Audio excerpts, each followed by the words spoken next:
Good morning, everyone. It's fantastic to see a full room. Thank you all for being here and apparently battling whatever is going on Highway 40. So, Brian, we thank you especially for your efforts. I look forward to introducing Brian Gullette of Romr. My way of thinking, this is the Airbnb for land, but I may be wrong. So, Brian, all right, come up and tell us all about it. Welcome. Fantastic. Is this still on? Okay, good. And I need to make sure I don't go. There you go. You're doing great. So I'm Brian Gullette. I'm with Romr. That's how you pronounce it, ROMR.com. It's a better way to go out and play. And as you said, a good way to think about it is sort of the Airbnb for recreational use of private land. This is where you can usually find me. That's me out on the rock, because when your canoe gets wrapped around a boulder during an adventure race, some unlucky soul has to be tethered to go out in the rapids the next day and get the bags that have the keys to our car. So that's the investment banker friend there who's desperately trying to get his car back, and so I drew the last straw. But I am a very serious outdoor adventure racer. I like to mountain bike, I like to run, I like to swim, I like to fish, I like to hunt. Not big game, I like the small stuff. And it's really kind of been a lifelong passion of mine to just find anything to do outside. I'm a glutton for punishment, but I'm also just infinitely curious about what's going on out there. And I've always had a fascination every time driving in the car, going down the road, seeing land stretching out around me. What's that pond like? What are those fields used for? It doesn't look like much is growing there. I would love to get in those woods and find out what kind of critters are in there, or what kind of cool rock faces might be available for bouldering. Just an infinite fascination with the landscape around me. So I became a geographer, and I got into GIS and cartography, and I got into data analysis. And that's kind of what led me to Romr at the ripe old young age of 53 to say, I'm going to do a fresh startup from scratch, bootstrap it. And I think I got to create this problem, though, because I didn't really set out to solve a problem except my own, which is I want a better way to go out and play. But there is a problem that outdoor recreation is restricted to mostly public lands that are increasingly crowded. We're not making a whole lot more of them. There's not a big taxpayer appetite for that. But there's a lot of evolving forms of recreation. Drone races, anyone? And the majority of the undeveloped land in the U.S. is privately owned and underutilized. And there's no simple, safe, easy way for landowners to allow access to that property if they wanted to. So what we started to do is reach out to landowners and say, hey, landowner, or there are people in your community that are willing to pay for certain exclusive activities. And we tested that rigorously before we even launched the idea through Google AdWords and lots of different sort of landing pages, teasers to say, fish private ponds, ride ATVs on private trails, go foraging for blueberries in wild woods. Would people click? Would they give us their email address? Yes, they did. Then we tested, well, adventure is. So when these people were saying, yes, I'd be willing to go pay for those things, it sounds like there might be a marketplace out there. So that's what we've created, an online platform and a marketplace where users can get more flexible, exclusive access to property and environmental kind of areas that would otherwise be off limits. Owners get revenue for idle assets, for land that's just sitting there, with revenue, with accountability and control. They set their own time, they set their own prices, they set their rules. And a big constituent here is the outdoor recreation marketplace. These are people that are selling bullets, they're selling fishing line, they're selling tents, they're selling camping gear, they're selling drones that need to be flown somewhere. And underneath it all is essentially a societal and community benefit, where if more people are getting out on private land, acting as stewards of that property, because otherwise it kind of ruins the whole marketplace if you're not playing by the rules, then landowners are incentivized to expand the availability of more open space in our communities. And that's going to lead to our communities having better and more frequent outdoor recreational experiences. It's a very simple kind of idea in terms of how it's implemented, very complicated technically, and I won't go into that in this presentation a lot, but essentially it's similar to Airbnb, a listing platform for owners to specify their parcel boundaries. Some owners own multiple parcels. Some owners want to take one parcel and divide it up into 20 because this is where the woods are and there's where the fields are, and I'm growing tomatoes over there and I don't want people in at certain times of year. So So we enable that for them to list the amenities, permit the uses with their preferences, set the price and schedule of availability. Visitors get to say, here's who I am, no anonymous access allowed. You got to tell the owner who you are. You don't have to tell the rest of the platform, but the owner has to know who you are, and they have to be able to communicate with you one-on-one. You can't be a bot, or you can't be a troll. We do monitor that.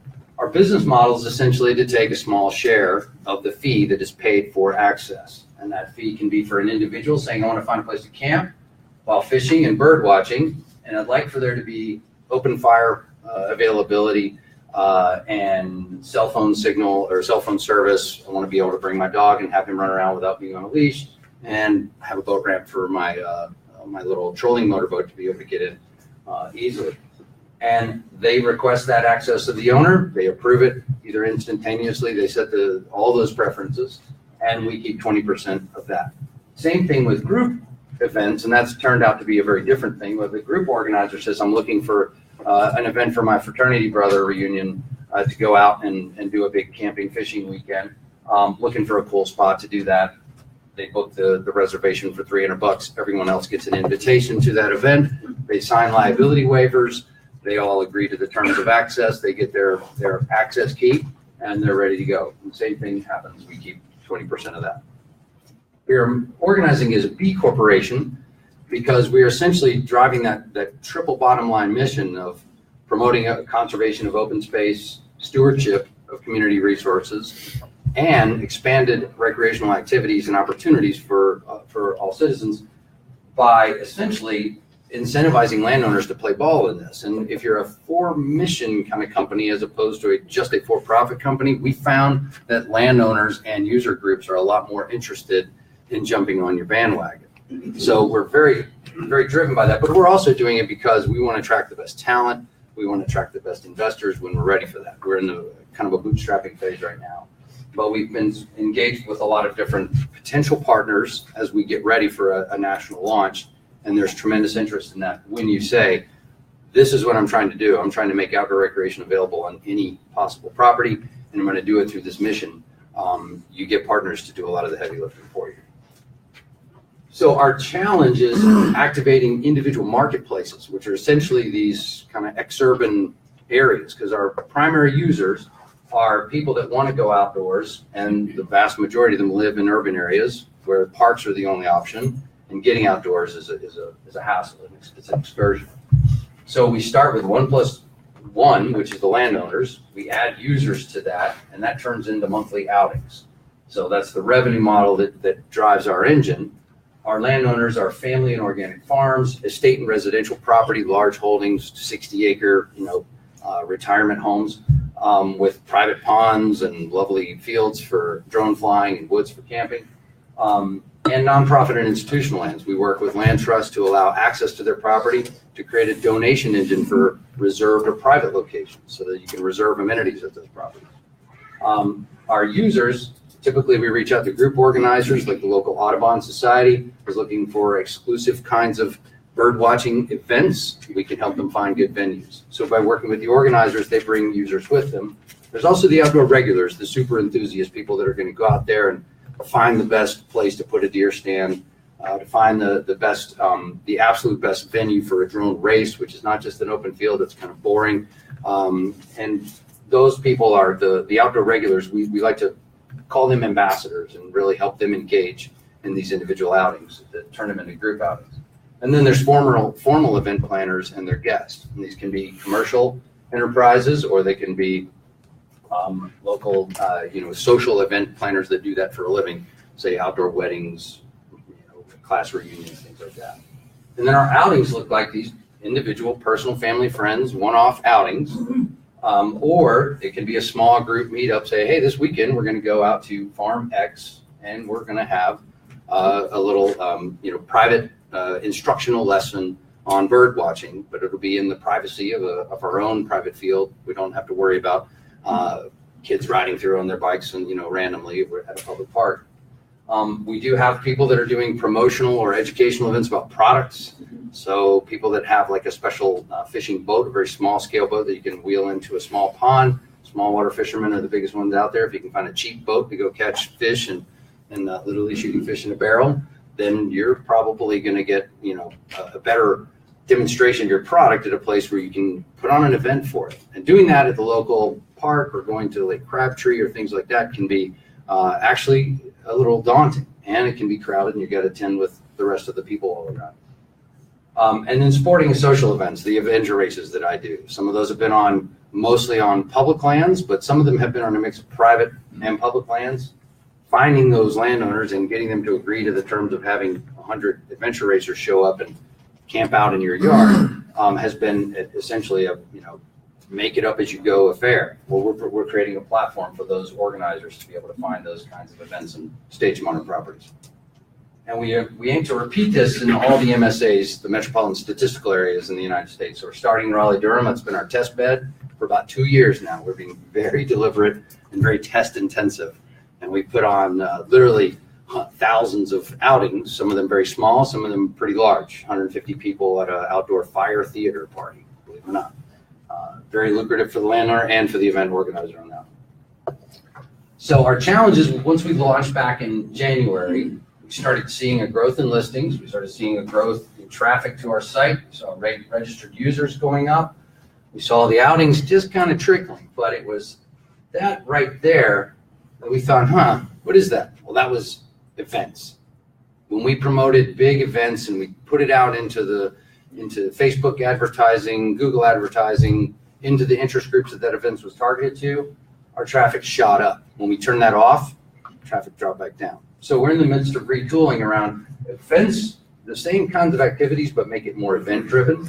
And that's kind of where we are right now. We're sort of in stealth mode on that. We have a very cool mobile app that we'll be launching in January.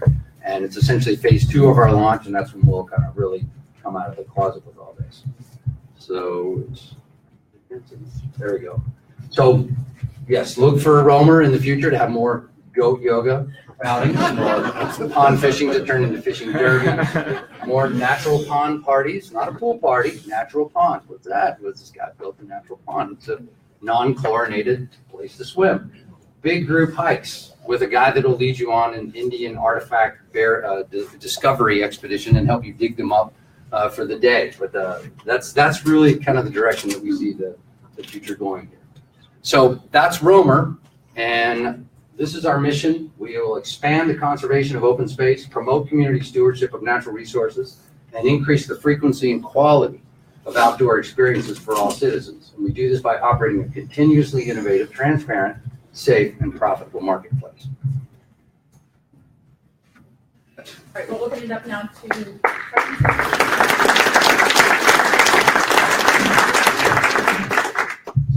Does anybody, I can hold the clicker in case. You just set it down. Sure. So, Brian, how do you protect landowners? Insurance and user accountability. So it's enforced through a ratings process. We carry blanket liability protection for the landowners, and our same policy covers users through accident insurance. It's a $25,000 policy that covers the users, every user at the event, and it covers the landowner up to $1 million in liability. We hope to get to the point where, because of the data intensive nature of our transactional management platform, that we can get to the point of on-demand insurance, where the insurance industry is still trying to catch up with the on-demand and sharing economy, but it does afford a lot of opportunities to differentiate the risks and insure an ATV outing at a different level than you would insure, say, a bird watching trip. So, Brian, this is cool. I spent a lot of time in the woods when I was a kid, but I'm wondering, I had 2 questions. One quick, actually more comment. I think it'd be cool to, the whole excursion thing, I think is really interesting. And if you could use it to build up like local guide culture around these different spaces. And I could see a very big economic development kind of thing there too, especially in rural communities. And then the other piece was, what help do you need? I don't think you've said that. Yes, the help that I need is literally that little spike that we saw in events. I get a lot of, it's been difficult to raise money for this concept. I basically cut that off. I put in the most money. I'm the biggest investor. And I've worked for nothing for a long time. So that's also, my wife tells me that's our biggest investment. She's just my boss. You're her biggest investment. I am her biggest investment and liability. But it's, the real challenge has been not just raising the money, but it's how you need to raise money as a startup in this kind of category. You've got to demonstrate traction. We believe that event indicator, that if you can start promoting events, can really pull you into that realm of taking off traction, because people that want to do events aren't just the drone flyers and mushroom foragers and small game hunters or turkey hunters. It's also the people that just want to go watch a movie outside. They may not be our best users. So filtering out what kinds of events, what kinds of partners and local guides or other leaders should we pull in. We can experiment. It's too broad. So focusing and narrowing, we're looking for a lot of ideas, help, and partners to figure that out. Find a lot of social media. People have good social media followings locally, like homeschool groups, meetups, those kind of things, and partner with them. Yep, good idea. Yes, sir. Oh, excuse me, hold on, yeah. Oh, sorry. I'm sorry. Question is, have you found an app developer that you want to work with? Yes. How's it going? And if it's great, maybe you could let me know who they are. I'm on take 2, and my first take was my preferred take, but it was much harder. As a bootstrapping entrepreneur, I worked with a friend who convinced me to go into rather esoteric programming language and platform, which I think is wonderful, and it definitely is very powerful and part of the wave of the future. But I put all my eggs in that basket, and the talent was very rare and expensive, and they got a really good job offer and left. And so I had to restart. So I restarted with a group called Fugitive Labs in Durham at the American Underground, and they build in React Native. Primarily, it's JavaScript, framework. And we were already moving in the React Native for our mobile app direction from our Clojure and Clojure script, which is also a big shout out to the Cognitech guys at Durham. Fantastic platform. I highly recommend it. We moved incredibly fast and not for not a lot of money, but it's really hard to find people in that group. React is unique. Thanks. No problem. Great presentation, Brian. Thank Thank you you. very much. I was a scoutmaster for 20 years, and Just connected with scouting groups. you 2 weeks ago, should, because every troop in the country is trying to find 12 places to go per year. Yeah. Because they're taking their kids out every month, and it's very popular. From scouting, however, I realized that there's a risk mitigation thing that has to go on to satisfy scouting itself and to satisfy the individual organizations that sponsor the troops. Sounds like you figured that out, or at least you're trying to figure it out. You probably need a special risk type of insurance policy. It turns out. Just wondering what you're doing there, because that would be a success failure sort of thing. Sure. So another key reason in exploring and going down the B Corp direction was the insurance for all the YMCA's is provided by the Redwoods Group, which is a B Corporation insurance company. And what they really, I talked with Kevin Trapani early on in the process and got some great feedback from him and his group, which was organizations like these nonprofits, they do have, they have their own risk mitigation requirements that they need to have met. But the mission alignment of the entire community, if we build this as a mission-driven community of landowners and people that want to use their land, and they understand that here are the rules you have to play by, and then we can build an app that effectively enforces those rules or promotes adherence to them, but also promotes best practices. Then you can do things like saying, here's a red X around an area. There's definitely like an abandoned old house. We think there's a foundation that's excavated. It's probably not safe to walk on.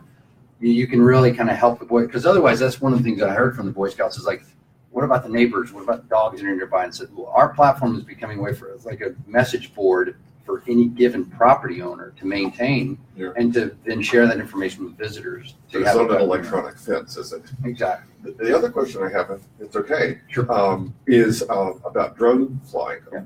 One of my companies, we have a full-time drone pilot on staff. Yeah.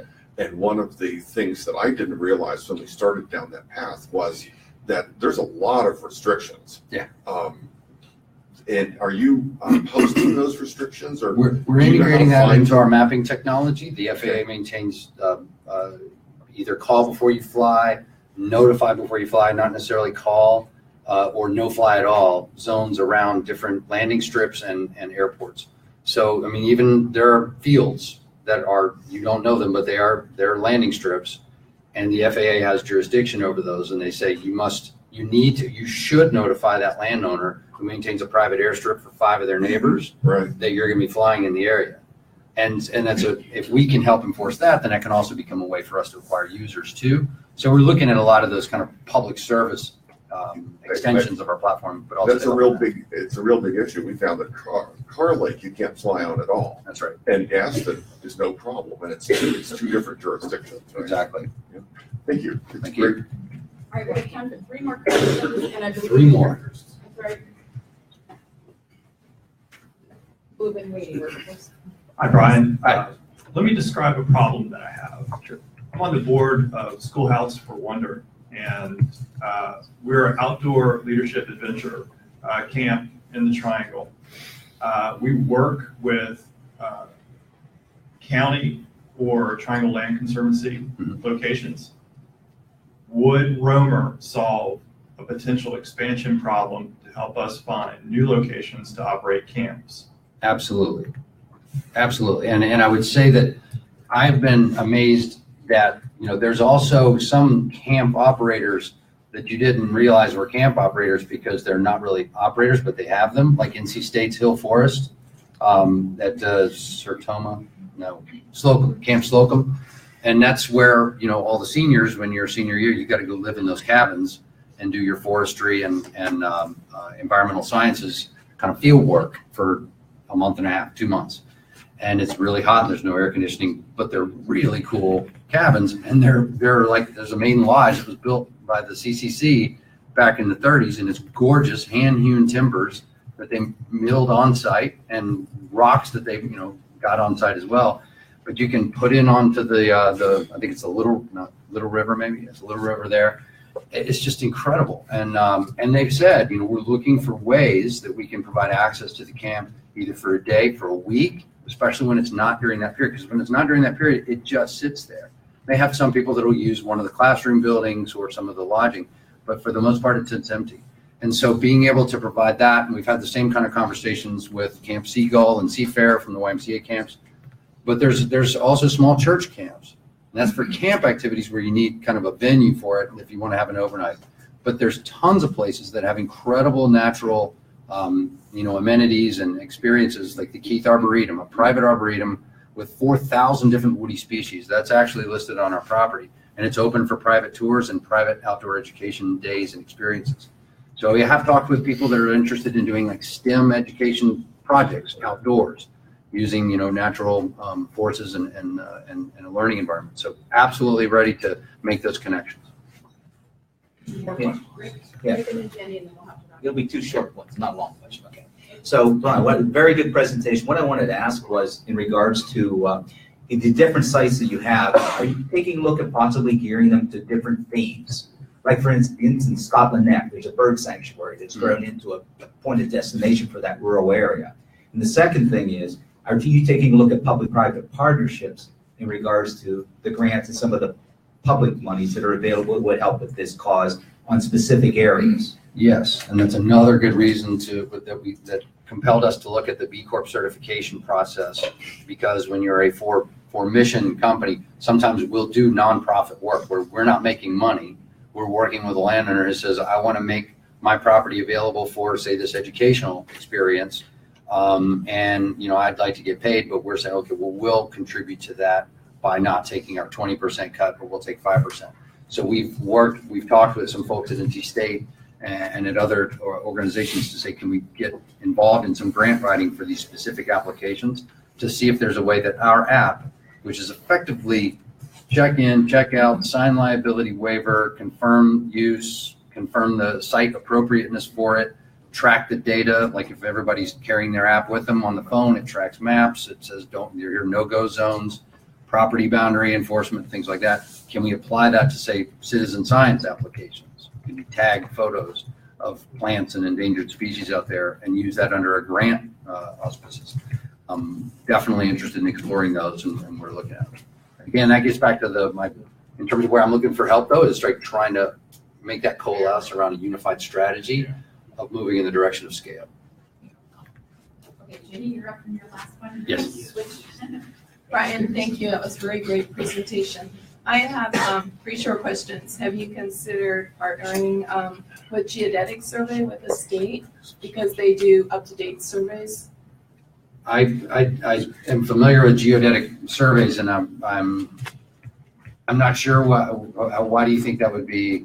I thought they do technical writing, they do mapping, surveys, the GPS. Yeah, what we've been doing is kind of, asking for forgiveness, not permission approach of scraping all the publicly available websites of GIS systems. Almost all the 100 counties now put their data up in an open kind of format where you can get either ArcGIS or other kind of base layer data, and then putting that in public record data into our prospecting, but also into our listing service as well too. So what we anticipate eventually, I'd like to be able to say next year, my pitch won't open with the Airbnb for recreational use of private land. It'll be the Zillow of outdoor recreation. There you go. So How's that for an end? All right, Jenny, one last question. Okay. Yeah, sorry. Also, it wouldn't be necessarily asking, it would be a collaboration because they might have they have up-to-date mapping.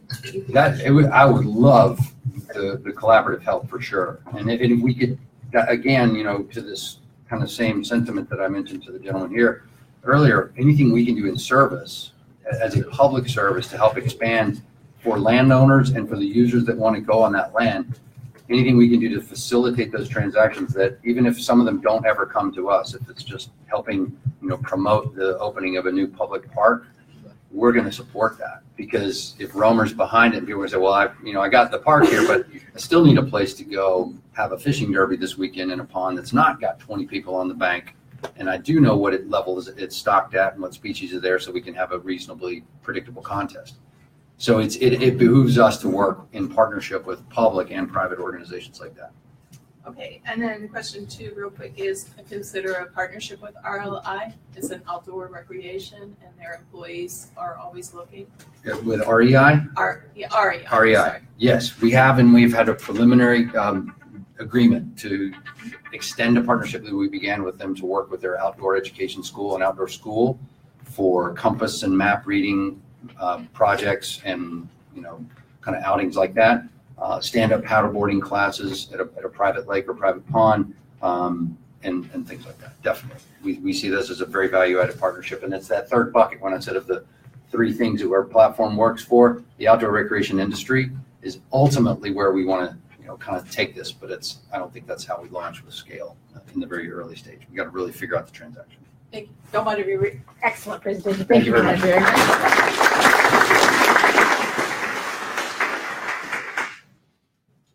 left the clicker. Okay. Very good. All right. Yeah. Thank you very much. So we're adapting ourselves to the 2 presenters.